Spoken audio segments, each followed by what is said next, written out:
여러분, 이게 정말 말이 된다고 생각하십니까? 우리가 인류 역사상 가장 믿음직한 자산, 아니 신의 화폐라고까지 여겼던 금이 단 하루 만에 15%가 증발했습니다. 주식도 아니고 변동성 심한 잡코인도 아닌 금이 말입니다.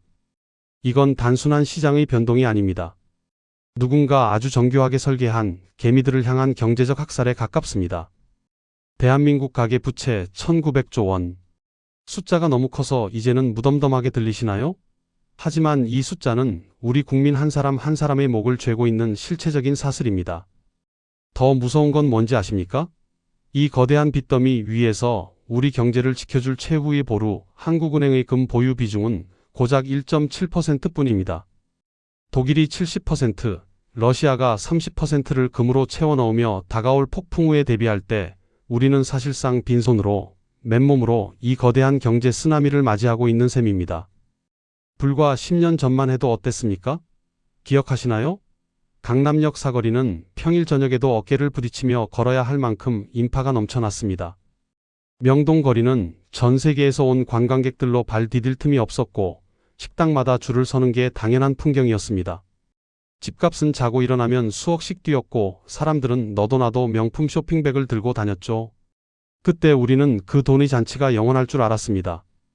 미래는 언제나 장밋빛일 것만 같았고 내일은 오늘보다 더 풍요로울 것이라 믿어 의심치 않았습니다.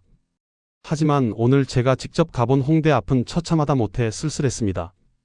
임대문이라고 적힌 빛바랜 현수막들이 마치 패전국의 깃발처럼 거리마다 휘날리고 있습니다. 1층 금싸라기 땅의 상가 셋 중 하나는 텅 빈 채 먼지만 쌓여가고 있죠. 점심시간인데도 식당 안은 고요합니다. 예전 같으면 끊임없이 울려 퍼졌을 배달 오토바이 소리조차 이제는 띄엄띄엄 들릴 뿐입니다. 사장님들은 가게 구석에서 멍하니 핸드폰만 만지작거리고 지나가는 사람들의 표정에서는 그 어떤 생기도 찾아볼 수 없습니다. 지금 우리 경제는 이 한 문장으로 요약됩니다. 사장님은 손님이 없다 하고 손님은 돈이 없다 합니다. 이 지독한 역설, 이 비극적인 순환의 끝에는 무엇이 기다리고 있을까요? 오늘 저는 월가의 탐욕스러운 자본이 파놓은 거대한 함정, 그리고 그 안에서 우리 같은 서민들이 어떻게 자산을 지키고 오히려 인생 역전의 기회를 잡을 수 있는지 그 추악한 비밀을 하나씩 폭로하겠습니다. 2026년 1월 27일 백악관 브리핑룸에 선 트럼프 대통령은 기자들의 질문에 아주 묘한 미소를 지으며 답했습니다. 달러 가치가 떨어지는 것? 난 아주 좋다고 생각한다. 이 짧은 한마디가 전 세계 금융시장의 뇌관을 건드렸습니다.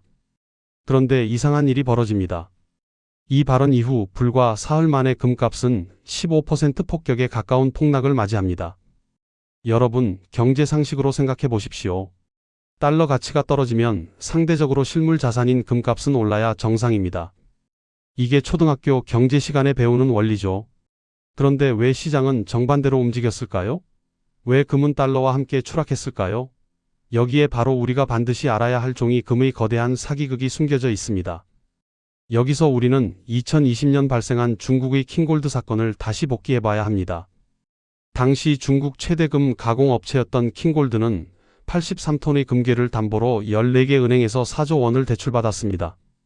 그런데 정기감사 중 우연히 금괴 하나를 엑스레이에 넣은 순간 전 세계 금융권은 얼어붙었습니다. 순도 99.9%여야 할 금괴 속에서 구리와 니켈 합금이 튀어나온 겁니다. 겉만 번지르르하게 금으로 도금한 가짜였던 거죠. 4조 원이라는 돈이 하루아침에 고철 덩어리가 되었습니다. 은행은 감정사를 믿었고 감정사는 위조된 서류를 믿었습니다. 아무도 그 무거운 금괴 속을 들여다볼 생각을 하지 않았죠. 이게 바로 지금 우리가 마주한 금융 시스템의 민낯입니다. 여러분이 가진 계좌 속의 금, 여러분이 사고 파는 금 선물 증서. 과연 그게 진짜 금일까요? 아니면 킹골드의 가짜 금괴처럼 도금된 숫자에 불과할까요? 더 소름 돋는 진실을 알려드릴까요? 지금 전 세계 금 거래의 90% 이상은 실물이 없는 종이 금입니다. 런던 귀금속 시장과 뉴욕 상품거래소에서 거래되는 금은 사실상 금에 대한 청구권일 뿐입니다. 현재 실물금 1온스를 두고 무려 100명이 넘는 사람이 이건 내 것이라고 주장하는 증서를 들고 있다는 추정치가 나옵니다. 이걸 전문용어로 재담보라고 합니다. 은행들이 금을 하나 가지고 100명에게 빌려주고 수수료를 챙기는 게임이죠. 만약 오늘 당장 전 세계 사람들이 내 금을 실물로 내놔라고 외친다면 어떻게 될까요? 월가의 대형 은행들은 단 1%의 금도 내주지 못하고 그 자리에서 파산할 겁니다. 1971년 닉슨 쇼크 때 미국이 금 태환을 중단했던 이유도 똑같습니다. 금은 없는데 종이인 달러만 너무 많이 찍어냈기 때문이죠. 이 비밀을 가장 잘 아는 월가의 큰손들은 HFT, 즉 고빈도 매매 알고리즘을 이용해 시장을 조종합니다. 인간의 눈이 한 번 깜빡이는 시간보다 200배나 빠른 0.001초 단위로 수만 건의 매도 폭탄을 던집니다. 금값이 심리적 마지노선인 5,500달러를 터치하는 순간 기계들은 미리 약속이라도 한 듯 일제히 시장을 공격합니다. 개미 투자자들이 왜 떨어지지라고 생각하며 손절 버튼을 찾기도 전에 시장은 이미 초토화됩니다. 왜 그럴까요? 그들이 금의 미래를 어둡게 봐서일까요? 천만의 말씀입니다. 그 반대입니다.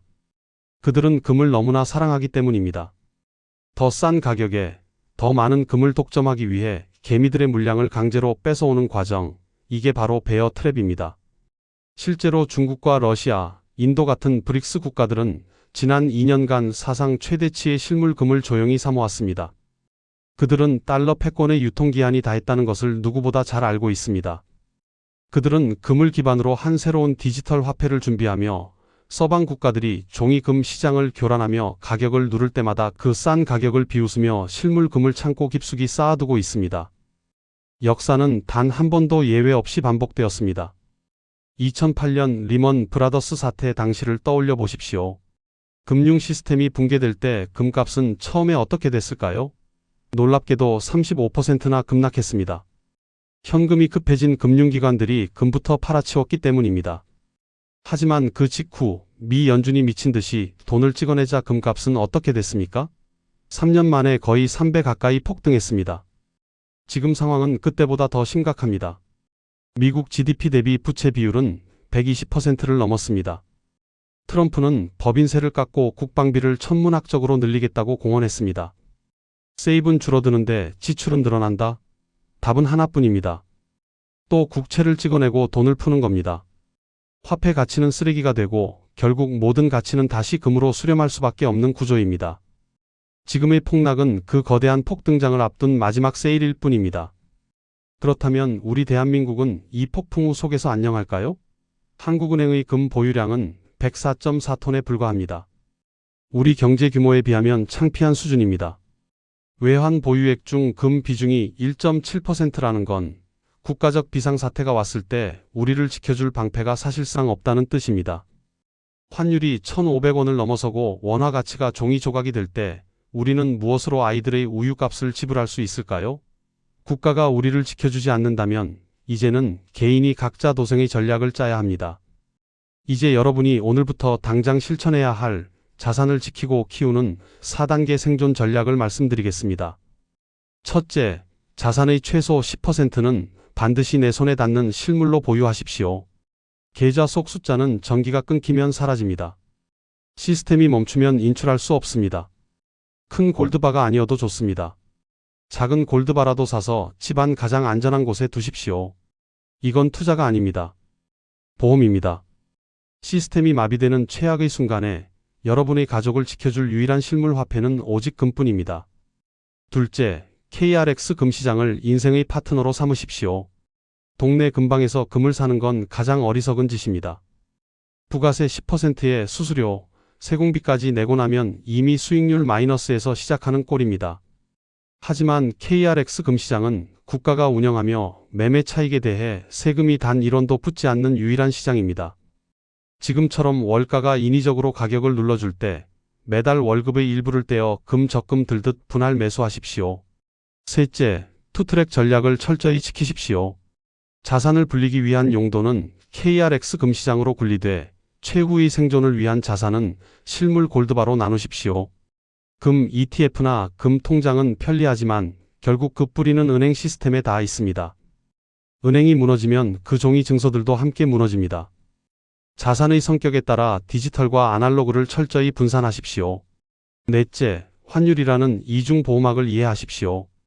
금은 달러로 가격이 책정됩니다. 만약 국제 금값이 떨어지더라도 환율이 오르면 국내 금값은 방어됩니다.